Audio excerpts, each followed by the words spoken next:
Hi everyone, मैं भी दोस्त लाइब्रेरी से आया हूँ जस्ट अभी। ठीक है, तो मैंने वीडियो के कमेंट में देखा था, बहुत लोगों को डाउट था कि सर हिंदी के बारे में कुछ बताइए कि हिंदी को कैसे पढ़ा जाए। ठीक है, तो फ़ैन की आवाज़ आ रही है, थोड़ा एडजस्ट कर लेना। तो देखिए, अगर आप यूपीएसआई की प्रिपरेशन कर रहे हैं तो आपको हिंदी ना थोड़ा डिटेल से पढ़ना पड़ेगा, अच्छे से। क्योंकि अगर आप सोच रहे हैं कि आपका 40 में से 38 या 39 क्वेश्चन सही हो जाए, ठीक है, तो आपको बहुत अच्छे से पढ़ना पड़ेगा। मैं आपको बता दूं, मैं यहाँ पे किसी बुक का प्रमोशन नहीं कर रहा हूँ। अगर आपका मन करे तो आप ले लेना, ना मन करे तो मत लेना। ठीक है, ये मत कहना कि मैं यहाँ पे किसी चीज़ का प्रमोशन कर रहा हूँ। ठीक है, तो मैं जो पढ़ता हूँ, जिन बुकों के बारे में मैं जानता हूँ, यहाँ पे मैं जिन बुकों को नहीं दिखा रहा हूँ वो उनको इसलिए नहीं ले रहा हूँ क्योंकि उसमें बहुत सारी एरर्स हैं। ये आप तभी निकाल पाओगे एरर्स हैं जब आपने बहुत अच्छे से पढ़ रखा होगा। ऐसे क्या होगा, हम लोग याद कर लेंगे, फिर एग्ज़ाम में वही क्वेश्चन आता है, फिर हम कहते हैं लो आयोग ने कुछ और माना और बुक में कुछ और दिया था। और मैं आपको बता दूं, ये जो आयोग होती है, यूपी ट्रिपल आ गया या पीसीएस आयोग हो गया, ये इन्हीं बुकों का मानता है सॉल्यूशन। ठीक है, तो इसको ध्यान रखना अपने आप। बाकी आपकी मर्ज़ी है, आपका मन करे तो पढ़ लेना। ठीक है, तो मैं हिंदी के बारे में बता दूं कि अगर आप यूपीएसआई की प्रिपरेशन कर रहे हैं तो इन बुक को आप ख़रीद सकते हैं। मैंने इनको पढ़ा है और कैसे, मैंने 3 टाइम एसएससी जीडी का एग्ज़ाम क्वालिफाइड किया है, तो मेरे तीनों बार में हिंदी में 20 आउट ऑफ 20 क्वेश्चन मेरे सही हुए हैं। इसी चैनल पे मैंने डाल भी रखा है, शॉर्ट वीडियो में आप देख सकते हो। साथ ही मैंने सीएसएफ एससीएम को दिया था, उसमें भी सही थे, और यूपीपी में भी मेरे 36 क्वेश्चन हिंदी में ठीक थे।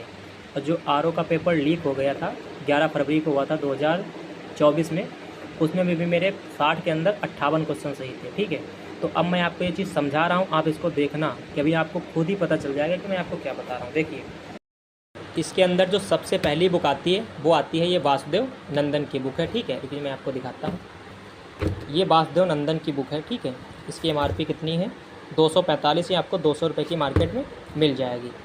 ये बुक ना हिंदी के लिए अपने आप में एक कंप्लीट सोर्स है। अगर आप इसको पढ़ोगे तो आपका स्कोर बेहतर ही इम्प्रूवमेंट होगा। ठीक है, मैंने इसको प्रेफर किया है और मैंने इसको पढ़ा भी है, ये काफ़ी बेहतर है। अब इसके अंदर आप देख सकते हैं हिंदी के बारे में डिटेल से दिया है, जैसे हिंदी भाषा का ज्ञान हो गया, ये वर्णमाला हो गया, वर्तनी वगैरह हो गई, ये सब दिया है। ठीक है, मैं आपको दिखाता हूँ इसके अंदर की चीज़ों को, आप देख सकते हैं ये काफ़ी बेहतर दिया है। जैसे ये विशेषण हो गया, ये समुच्चय वगैरह, विस्मयाद्वितीय, अव्यय का चैप्टर हो गया। ठीक है, इस टाइप से तो ये बुक अपने आप में एक बेहतर है। अगर आपको बेस बनाना है तो आप इस बुक को पढ़ सकते हैं, लेकिन अगर आपका बेस पहले से तैयार है, ठीक है, फिर तो आप पीवाईक्यू लगाइए। और मैं आपको एक दूसरी बुक दिखाता हूँ, ये है हरदेव बाहरी की। चूँकि ये जो बुक्स है ये पीसीएस आरओ में बहुत इफ़ेक्टिव बुक है। चूँकि हिंदी तो एक ही होती है ना, तो मैं जो है इसको पढ़ा है। अब ये मैं नई बुक लेके आया क्योंकि मेरे पास इसका एक पुराना एडिशन रखा था, वो मैंने पढ़ रखा था, तो मैंने इसको अभी नई लेके आया हूँ। एक मेरे पास ये हरदेव बाहरी की है, इसको भी देखो मैंने पढ़ रखा है, आपको दिखाता हूँ। ये थोड़ी मोटी है, इसकी बाइंडिंग इतनी अच्छी नहीं हुई तो इसलिए ये उखड़ गई है, आप देख सकते हैं ये इसके अंदर। ठीक है, मैंने इसको पढ़ रखा है, अभी आपको दिखाता हूँ। तो एक ये बुक हो गई हरदेव बाहरी की, इसमें भी बहुत डिटेल से मटेरियल दिया है। इतना पढ़ लोगे ना आपके लिए काफ़ी हो जाएगा। ये देखिए, ठीक है, ये हो गई हरदेव बाहरी की बुक। इसकी प्राइस है, अभी आपको दिखाता हूँ, 300 रुपये की है। ये आपको 240 की पड़ जाएगी मार्केट में। ठीक है, ये हो गई हरदेव बाहरी। अब इन दोनों बुकों को पढ़ने के बाद में जो तीसरी एक बुक है, ये है घटना चक्र की। ठीक है, परीक्षावाणी ये घटना चक्र की बुक है।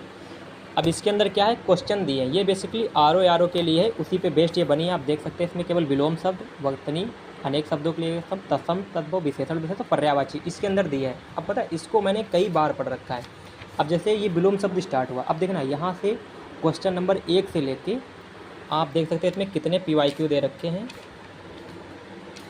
एक सेकेंड देखिए, इसके अंदर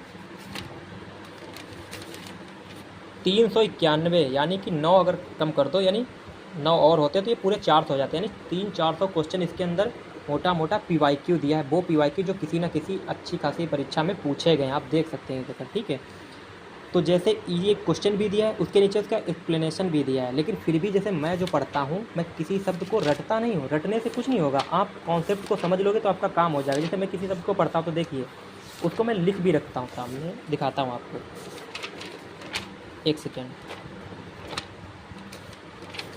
मैंने जो भी ऐड करना होता है मैं वहीं पे इसको चिपका के लिख रखता हूँ। जैसे देखो, अग हो गया, अभिग हो गया या अनभिग हो गया, इन सब का मतलब होता है अज्ञानी या मूर्ख। ये मैंने अपने आप से इसमें ऐड कर रखा है, ताकि मुझे अगर ये दिया होगा तो ये, अगर मुझे इसका अर्थ पता होगा तो इनमें से मैं किसी को भी लगा सकता हूँ। जैसे अग का विलोम भिग होता है, ये लोग जैसे अभिग का होता है, इसका वियोग भिग होता है।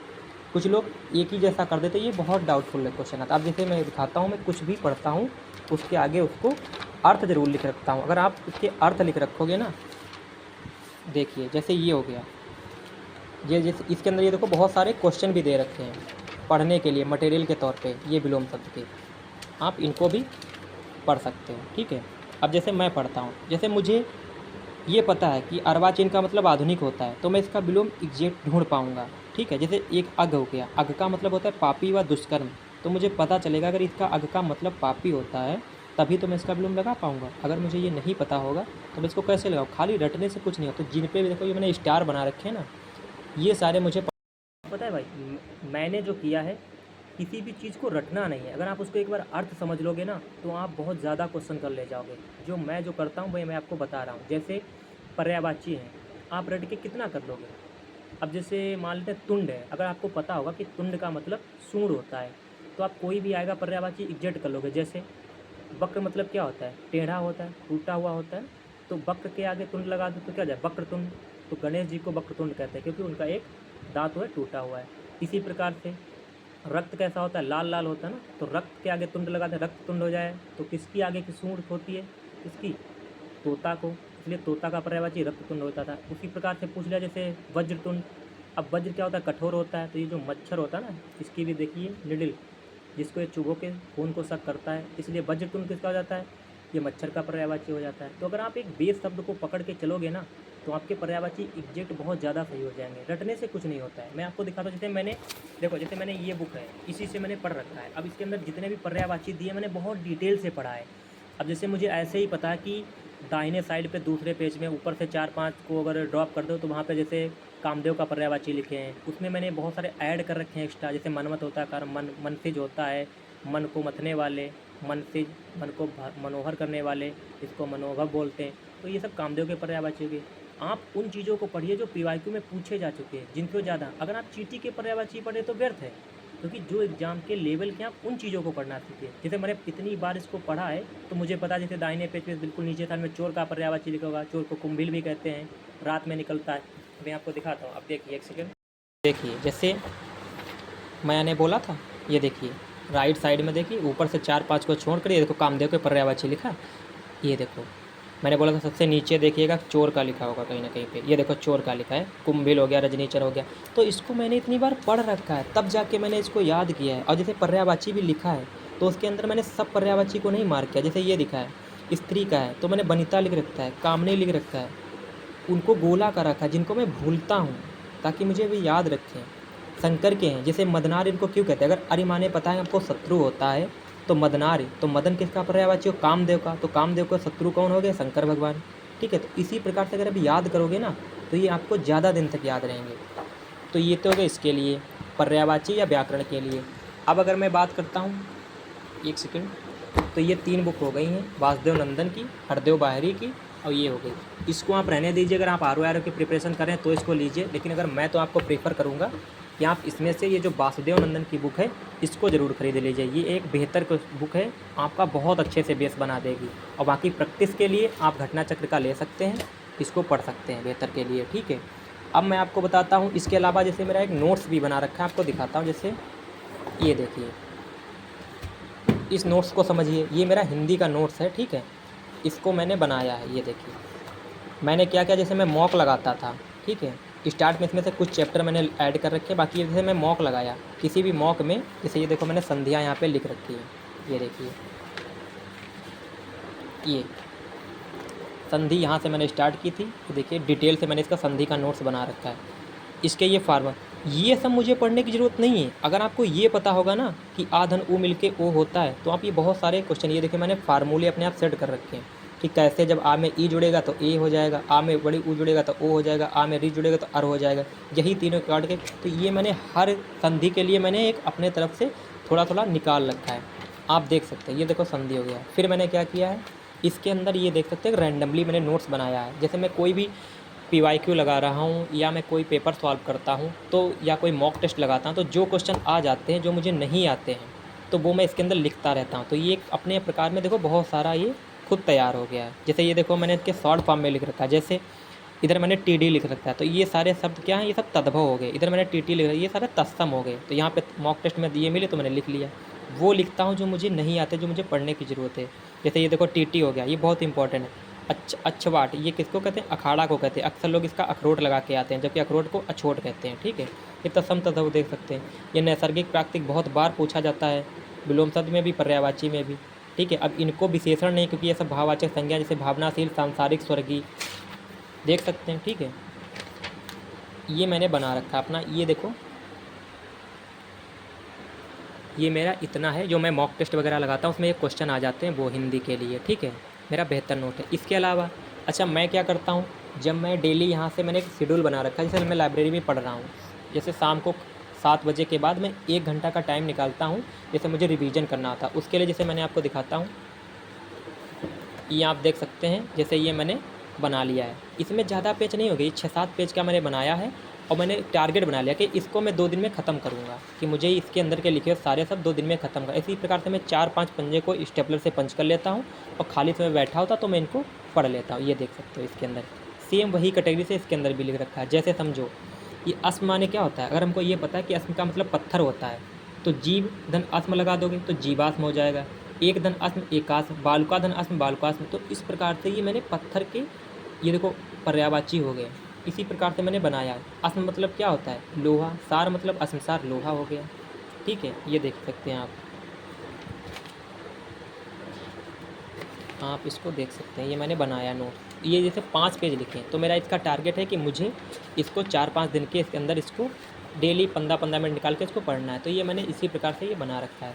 इसके अलावा मैं आपको एक दिखाता हूँ, ये हो गई बुक्स के बारे में। अब मैं आपको एक पर्सनल नोट दिखाता हूँ। अब चीज़ें ऐसे एक बार में आपको याद नहीं हो जाएंगी। मैं आपको दिखाता हूँ, मैंने इस टाइप से कागज़, वाइट पेपर जो अखबार के होते हैं सादे, वो मैंने ख़रीद रखे हैं। अब पता क्या, बार बार लिखो, ऐसे याद नहीं होगा कि खाली बैठ के किताब देखने से। अब देख सकते हो इस टाइप से मैंने इतनी बार लिख लिख के रिवीजन किया है ना, तो ऐसे देखो इसको। ये देखो, ये एक सिर्फ तख्ता है, एक तख्ता। ऐसे जब 60-70 पेज हो जाएंगे तब वो 1 किलो होंगे। वैसे ना जाने मैंने कितने किलो भर रखे हैं। तो आप पेन को चलाइए, आप बार बार लिख लिख के चीज़ों को याद कीजिए, तो ये आपके काम में ही आएगा। ठीक है, अब देखिए ये जो मेरी है ना, ये मेरा हिंदी का नोट्स है, जो मैंने शायद 2021 में बनाया था।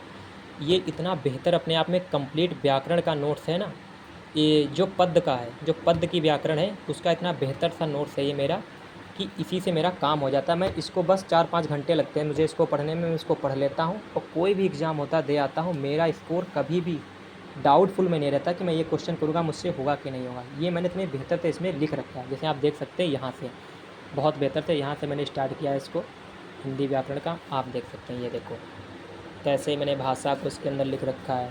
ठीक है, ये देखो संविधान से पॉलिटी से क्वेश्चन है जो भाषा से संबंधित, वो मैंने यहाँ पे लिख रखे हैं। ये बोली को लिख रखा है, कब बोली कौन ऐड हुई है वो इसके अंदर लिख रखा है। ये कंप्लीट हिंदी का नोट्स है मेरा खुद का, हैंड से रिटेन।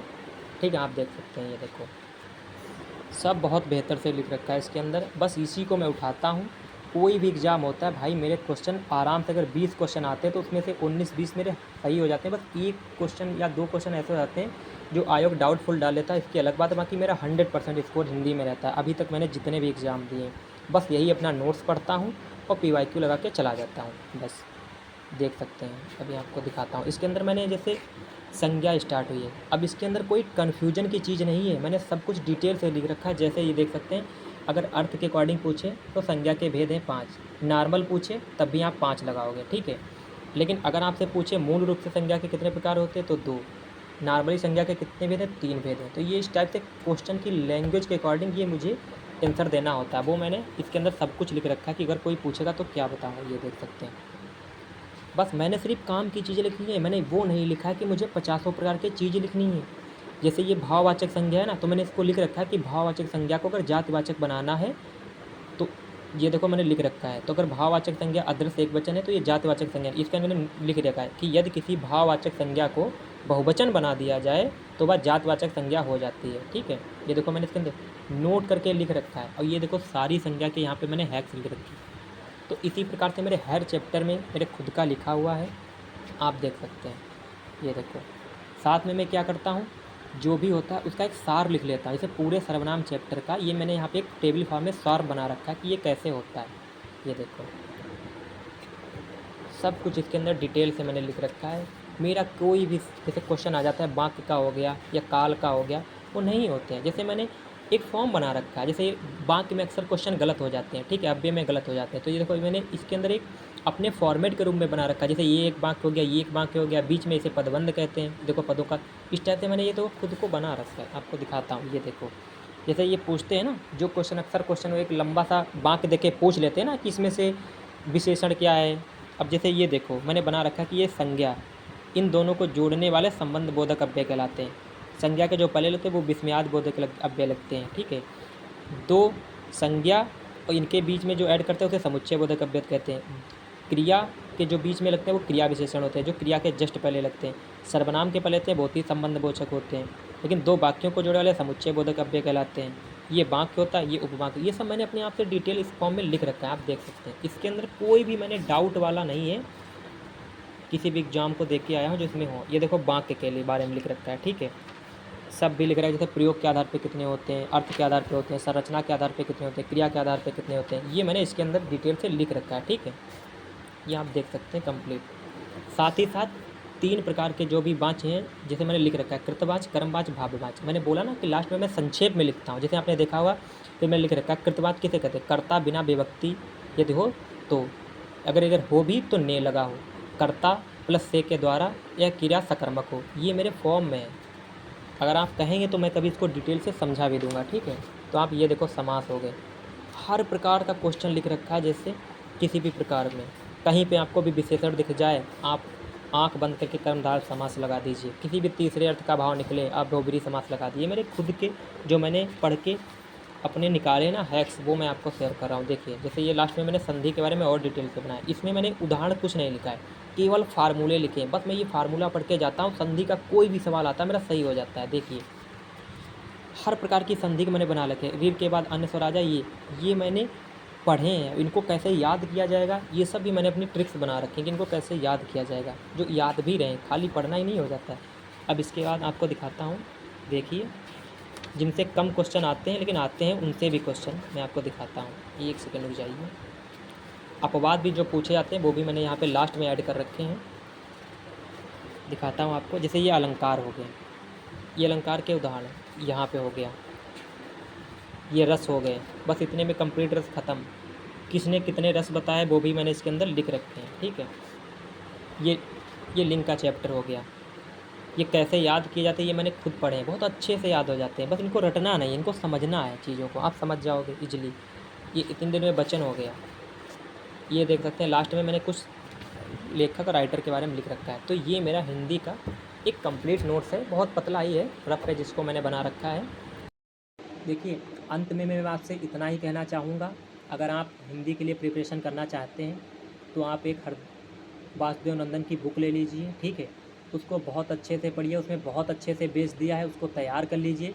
उसके बाद आपसे जितना हो सके आप मॉक टेस्ट दीजिए। आप ये मत सोचिए मुझसे कंप्लीट हो जाएगा तब मॉक टेस्ट दूंगा, नहीं, आप एक मॉक टेस्ट दीजिए तब आप जान पाएंगे आपको पढ़ना क्या है। मैं मॉक टेस्ट से कभी नहीं घबराता। जैसे मैंने दिया मॉक टेस्ट, मुझसे पता चला मुझसे एक पर्यायवाची गलत हो गया, कोई बात नहीं, मैं तुरंत आता हूँ, बुक खोल के देखता हूँ, उसको मैं अलग से नोट कर लेता हूँ और बुक में देखता हूँ, उसके साथ में 2-4 और पढ़ लेता हूँ। तो मैं लिख पढ़ता हूँ, जितना हो सके आप उसको लिख के पढ़िए। पर्यायवाची हो गए, और विलोम शब्द के लिए मैं यही कहूँगा, आप उसका एक बार अर्थ गूगल ज़रूर करिए। जब आप उसको गूगल पे डाल के देखोगे ना तो उसके साथ आपको 1-2 शब्द और दिखेंगे, आपको वो भी याद हो जाएंगे। और पर्यायवाची हो गए, मैंने आपको बताया ना, अर्थ समझ के पढ़िए। जैसे आपने किसी चीज़ का पर्यायवाची पढ़ रहे हैं, अगर वो आपको नहीं समझ आता है तो आप उसके अर्थ को देखिए, तब आप उसको समझ जाएंगे। ठीक है, और बाकी पर्यायवाची इतने हार्ड नहीं करना, डेली 4-4 5-5 पढ़ोगे ना, आपको सब नहीं पढ़ने। इस बुक में तो मैंने कम से कम 600-700 शब्द पढ़ रखे हैं पर्यायवाची के, लेकिन क्या सब इम्पोर्टेंट है? लेकिन छोटे एग्ज़ाम के लिए इतना इम्पोर्टेंट नहीं है, लेकिन मुझे आर ओ के लिए मुझे पढ़ना पड़ता, तो मुझे और डिटेल से पढ़ना पड़ता है। लेकिन मुझे पता है कि किस एग्ज़ाम में किस लेवल के सवाल आते हैं, तो आप उसी लेवल के पढ़िए। जैसे आप एग्ज़ाम देने जा रहे हैं, यूपीपी का एग्ज़ाम देने जा रहे हैं, तो आपको इतने हार्ड पर्यायवाची पढ़ने की ज़रूरत नहीं है। आप नॉर्मल पढ़िए ना, चंद्रमा का पढ़िए, तलवार का पढ़िए, चाँदनी का पढ़िए, कामदेव के पढ़िए, जो बहुत बार पूछे जाते हैं। पानी का पढ़िए, आप उन्हीं में कन्फ्यूजन रहते हैं। आप उन्हीं को जितनी बार लिखोगे, एक पास ऐड करके एक्स्ट्रा लिखोगे, आपको याद हो जाएँगे। तो मैंने आपको बताया बुक के बारे में, आप अच्छे से वासुदेव नंदन की बुक ले लीजिए, आप उसको पढ़िए। इसके अलावा आप पीवाईक्यू दीजिए, जितने भी पीवाईक्यू मिल पाते हैं उनको दीजिए, लिख लिख के याद कीजिए, आपको याद हो जाएंगे, ठीक है। ये मेरा नोट्स था, जो मैं तो इसी को पढ़ता हूँ। इसके अलावा मैंने हिंदी में कुछ भी नहीं पढ़ता हूँ, बस इसी से मेरा एग्ज़ाम दे के आता हूँ, मेरा हो जाता है एक पॉजिटिविटी के साथ। बस ये मैं आपको बता दूँ कि मैं मॉक देता हूँ, मैं मॉक से बिल्कुल भी नहीं घबराता हूँ, मैं देता रहता हूँ। जब भी मुझे टाइम मिलता है तो मेरे खाली में बैठा मैं तब भी। और मैं बता दूँ कि जब भी कोई एग्ज़ाम होता है, मैं हिंदी को एक सब्जेक्ट के रूप में नहीं मानता हूँ। कारण क्या है कि मैं इसका टाइम और सब्जेक्ट को दे देता हूँ। लेकिन मैं क्या करता हूँ, डेली खाली भी बैठा हूँ, कुछ नहीं कर रहा हूँ, खाना खा रहा हूँ, तब भी सोचता हूँ लाओ हिंदी की एक वीडियो लगा लेता हूँ यूट्यूब पे, कोई भी रैंडमली आ जाए। मैंने डाल दिया जैसे पर्यायवाची पढ़ना है तो पर्यायवाची, उसका आगे एमसीक्यू लिख के डाल देता हूँ। कोई भी आ जाती है 10-15 मिनट की वीडियो, उसको देख लेता हूँ बैठे बैठे, और रिवीजन के तौर पे मेरा चला करता है। ये मैं करता रहता हूँ। तो मैं हिंदी को एक सब्जेक्ट नहीं मानना पड़ता है। ये तो मैं बात कर रहा हूँ जो विशेषण विशेष हो गए, पर्यायवाची हो गए, तत्सम तद्भव, उनके लिए। लेकिन जो पद वाली विशेषण है, जिसमें संज्ञा, सर्वनाम, क्रिया, विशेषण, अव्यय, ये सब टॉपिक हैं, इनको मैं अपना नोट्स उठाता हूँ, 4-5 घंटे में मेरा कंप्लीट हो जाता है और मैं दे आता हूँ एग्ज़ाम। यही मैं करता हूँ, ये मेरे सारे फ्रेंड भी जानते हैं। मैंने अपना ये नोट्स अभी दिया भी लाइब्रेरी में 1-2 को, उनका अच्छा स्कोर हुआ भी एसएससी जीडी में। अभी 2 लोग यूपीपी में भी सिलेक्ट हुए हैं। अभी मेरे साथ के जो बच्चे थे 2, वो यूपीपी एग्ज़ाम दिए थे, वो भी सिलेक्ट हुए हैं, उनका भी अच्छा स्कोर आया है, ठीक है। तो मैं बस इतना ही करता हूँ। आपको अगर वीडियो अच्छा लगा तो लाइक कर दीजिए, चैनल को सब्सक्राइब कर लीजिए। और आपको किस टॉपिक पे वीडियो चाहिए, क्या आपको इसी हिंदी में किसी टॉपिक को हिंदी के अंदर क्या याद नहीं हो रहा है कि उसको कैसे याद करें, मैं कैसे पढ़ता हूँ, उस प्रॉपर चीज़ को कैसे पढ़ता हूँ तब वो याद हो पाती है। अगर आप इसके लिए चाहते हैं तो मैं इसके लिए भी आपको एक वीडियो बना के बता दूँगा, ठीक है। आप चैनल को सब्सक्राइब कर लीजिए। तब तक के लिए धन्यवाद। जय हिंद।